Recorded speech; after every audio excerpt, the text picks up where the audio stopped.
Nur Muhammad itu, ini kalau bahasa lainnya namanya Muhammad yang spiritual. Makhluk pertama yang melimpah dari Allah, ya disebutnya Muhammad oleh para wali, cahaya Muhammad.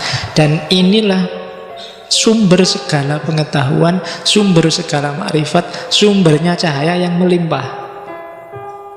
Dalam diri setiap makhluk ada kandungan nurnya masing-masing. Semakin dia jauh dari pusatnya cahaya, ya semakin redup sinarnya. Jadi sinar ini namanya Nur Muhammad. Cahaya ini diwarisi para nabi, dibawa para wali, dilanjutkan para ulama. Dalam dirimu juga ada, cuma intensitasnya mungkin tidak besar.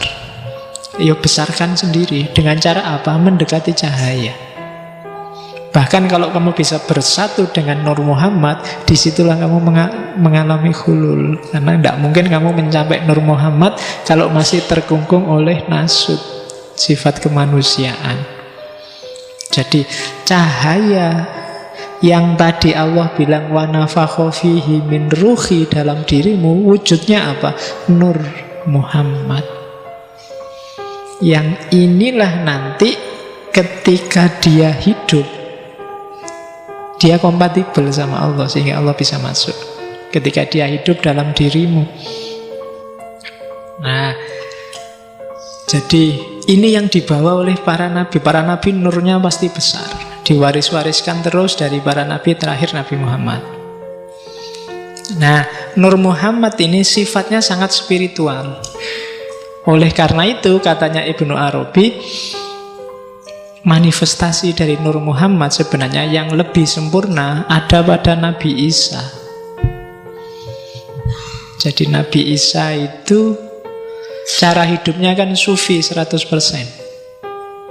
Jadi kemarin diulang lagi ya waktu ke sesinya Isa. Jadi dia mulai gaya hidup, ajaran, sampai macam-macam pernik-pernik hidupnya itu kan sufi. Maka katanya Ibnu Arabi, contoh idealnya Nur Muhammad itu Nabi Isa. Kok bukan Nabi Muhammad? Enggak.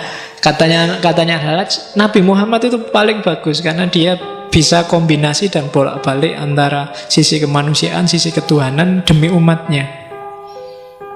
Jadi semua digarap oleh Nabi Muhammad karena dia menyempurnakan semuanya. Tapi khusus untuk yang manifestasi Nur Muhammad yang 100%, katanya Halaj itu Nabi Isa. Ya ndak enaknya yang ini ya dunianya dunia batin semua. Nur Muhammad itu kan memang sifatnya spiritual. Spiritualitasnya sangat tinggi pasti orang yang semakin punya Nur Muhammad dalam dirinya. Para wali itu pasti besar nurnya. Nah, Nabi Muhammad juga paling besar, tapi dia juga turun kembali ke dunia, kemudian ngopeni umatnya, kadang-kadang harus ngurusi politik, jadi dimaksimalkan semuanya. Tapi kalau Isa ini batinnya saja, maka idolanya Al-Halaj itu Nabi Isa untuk urusan Nur Muhammad.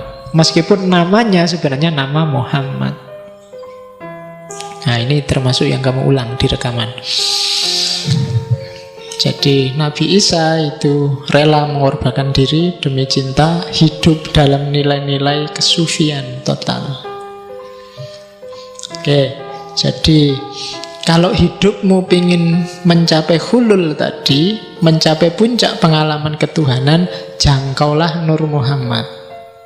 Tadi saya bilang kan, ilmu itu cahaya, hidupmu itu dituntun oleh cahaya. Cahaya itu nanti puncaknya ya Nur Muhammad. Jadi kayak gini loh, kalau kamu ikuti kebenaran, kamu akan selangkah lebih dekat dengan Nur Muhammad. Dekat dengan Nur Muhammad berarti semakin dekat sama Allah karena dia limpahan pertama dari Allah. Ilmumu tambah lagi, kamu semakin dekat lagi. Ilmumu tambah lagi, semakin dekat lagi. Di puncak keilmuan, itu yang namanya ma'rifat, kamu akan bersatu dengan Nur Muhammad. Itulah nanti Allah akan hulul, akan halla, akan menempat dalam dirimu. Nah, itu maunya Al-Halaj. Jadi untuk jadi orang baik, syaratnya ilmunya harus tambah. Cahayamu akan semakin banyak. Semakin banyak ilmu, derajat. Makanya Allah bilang derajatmu akan semakin tinggi karena nurmu semakin banyak. cahayamu. Jadi tidak usah milih-milih, kalau ilmu perbanyak aja dan nyari ilmu yang bikin kamu semakin dekat sama Allah.